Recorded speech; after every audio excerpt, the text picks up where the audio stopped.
So we all know that OPx-4 is an FM synth, right? I mean, of course it is. But I'd say that's only about half of the story, and maybe a little less than half. It also has multiple multi-mode filters, tons of envelopes, and a full modulation matrix. Not to mention its oscillators can also make a huge array of waveforms, and it has a sample layer and a full array of effects too. It's capable of making some sounds that don't sound like FM at all. So today I thought we'd do something a little different with OPx-4 and go for a patch that sounds more like an analog synth, like this warm pad sound that you're hearing in the background right now. This is a pretty simple patch to make, but I hope the ideas that we explore will get you thinking about some new ways to use this versatile synth. Hi, my name is Joe. Thanks for hanging out with me today as we take a little journey with OPx-4. All right, so let's start off with this patch that I call full init, which is, if you haven't watched any of my OPx-4 videos yet, this is just essentially you can go to the factory init patch, and we're just going to come over to the modulation matrix and just turn all of these modulation slots off. They don't do that by default in the factory patch. So there's 8 tabs of them, 32 total slots. Just go through and turn all of these off, and that way we're starting with kind of a clean slate. All right, so let's get into this patch. The init patch is going to be kind of a clean sound, a clean sine wave. So let's begin by adding some character to that waveform. I'm going to come over here to operator 1, and we're just going to take this pulse width control and turn this up to about 50%, and that's going to give us more of a square wave kind of sound, more buzzy. Something that we can carve up with a filter. So let's go ahead and shape the envelope for the amplitude of the sound a little bit, which is going to be envelope 1. So we'll just take a look at that, and maybe let's bring up the attack some.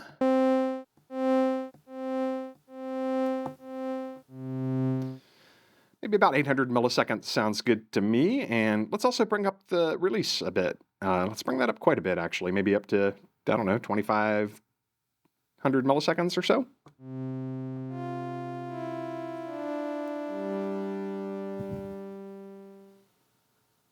Perfect. So the next thing I want to do is try to add some analog character to this. And this is not an analog synth, but because it has such an extensive modulation matrix, we can actually set it up to do that. So we're going to begin on the Filter LFO Utility tab. And let's come over here and take a look at these utilities. And we've got this thing called a note counter here, which this basically just counts notes, and it outputs some kind of modulation signal that's different for every note. And you can use this for like sequencer-y kind of effects, but today we're just going to use it as a source of random. So let's go ahead and set this output mode to be random for note counter 1. And let's come back over here into the modulation matrix and assign this thing. So we'll set the source to note count 1. And let's set the target to be ratio 1. Where are you? Oh, you're right there. And let's turn this on and give a listen to what happens here. So I'm going to play this same note over and over again.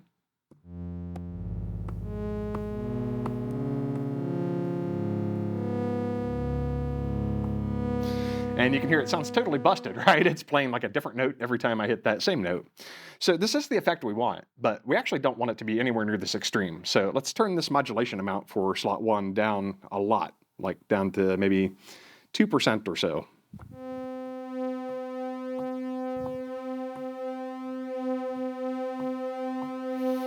So now you can hear that the pitch is just like a little bit different for each note. So it just almost sounds like a detuned kind of chorusing effect, which is exactly what we want. That emulates kind of what an analog oscillator would do, right? And it works across multiple notes if I play chords.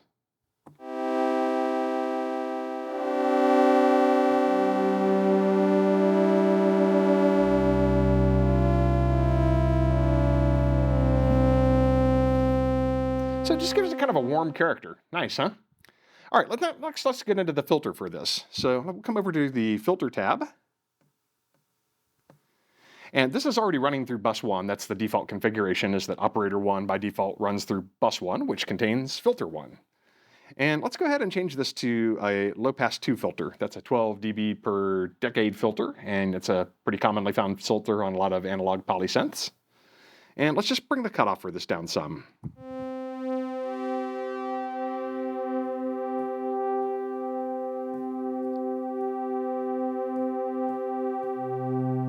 Maybe bring the resonance up a bit.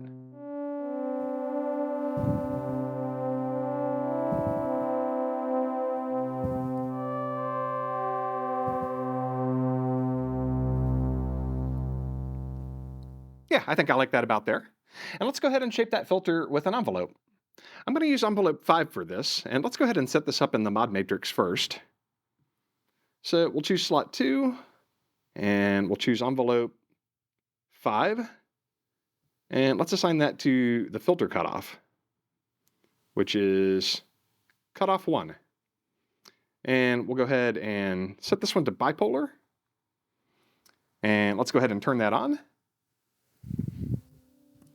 And I get almost no sound, and that's because we haven't adjusted the envelope yet. So let's go take a look at envelope 5, which is now controlling the filter cutoff.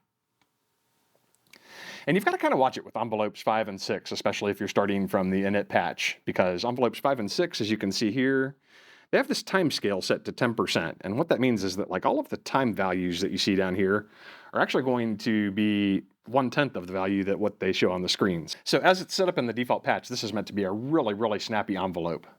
But we're making a pad here, so let's go ahead and come back and turn this time scale back up to 100%. That way the values will be as they're shown on the screen. So now we can start to shape this filter envelope some. So let's start by giving it some sustain.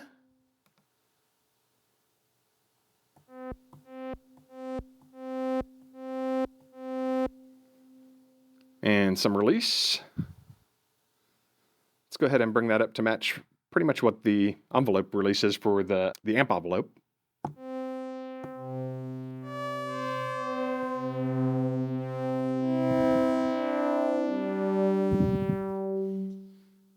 Cool, so let's give that a little bit of decay as well. We'll go ahead and bring this decay level up to full, and let's adjust decay curve 2.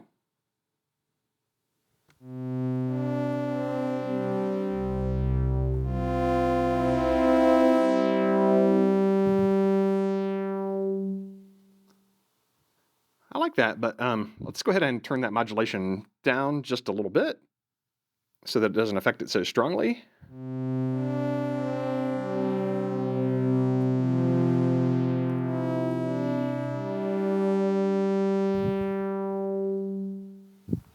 I like that. That's shaping up. Let's go ahead and add some effects to this.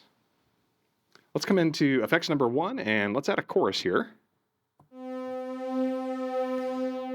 And for this one, I think I'm going to bring the depth up quite a bit, maybe turn that to about 6 milliseconds.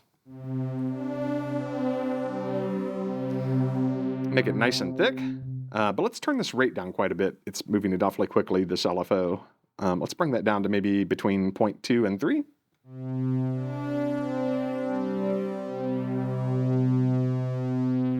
And let's maybe bring that feedback up some too.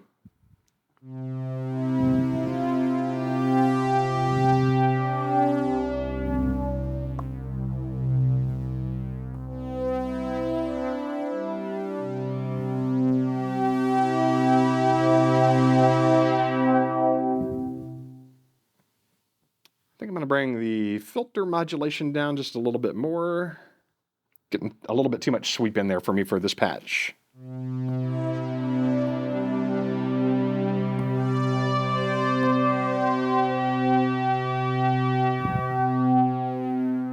And I think I may even bring this modulation down to 1%.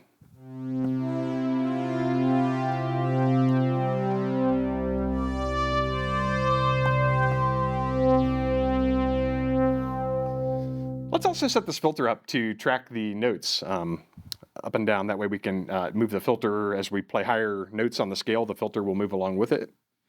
So for that, I'm going to choose this third modulation slot, and we'll choose note as the source. And again, we'll choose cutoff 1 as the target.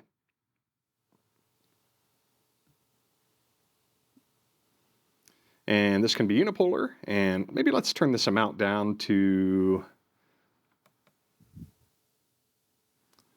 Let's try 50%, see what that sounds like.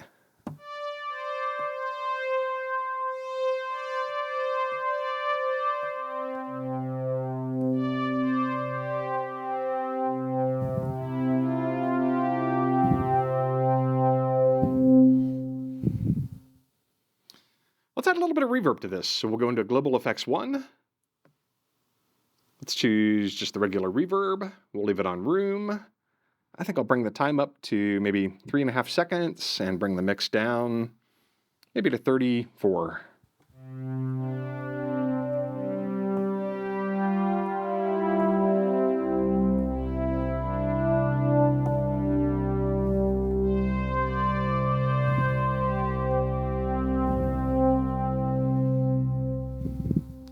That's sounding pretty good. So I think the other thing I want to do is kind of a finishing touch here is just add a little bit of movement to that filter at all times. And we'll do that with an LFO. So let's make the assignment first. And we'll go ahead and assign slot 4. We'll set this to LFO 1. And we'll set the target to way back up here. Cut off 1 once again and turn that on. Let's take a listen to what that sounds like.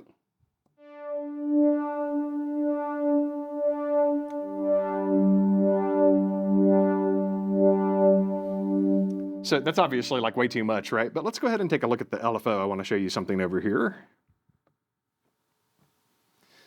So we've got this global switch, right? So right now, if I leave this on, we're just going to have like a single LFO for each voice or each note that we play here. And so the LFO is going to kind of stay in sync with the different notes. So let's have a listen to that.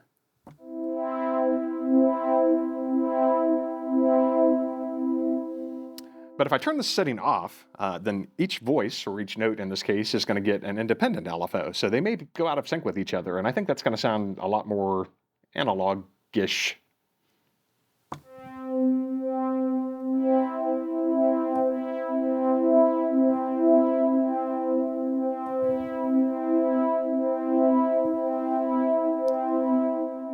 Let's go ahead and bring that rate down quite a bit, maybe about 0.3.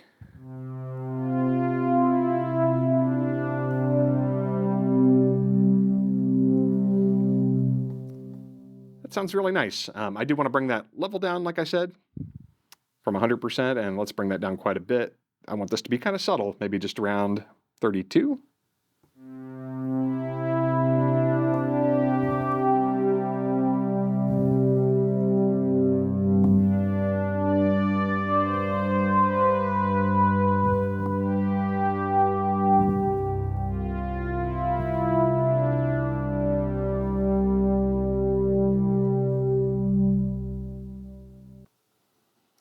So what do you think? I think that sounds a lot like an analog synth and not at all like an FM synth. So OPx-4 is pretty versatile, huh?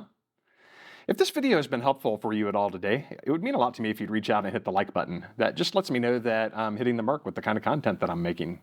So thanks for that. Well, that's all I've got for you today. I hope you learned a little bit about OPx-4. I know there's a great sale on it this weekend, so if it's something you've been looking at, I've had a lot of fun with it, and I paid pretty much full price. Anyway, I'll catch you next time. This is Joe.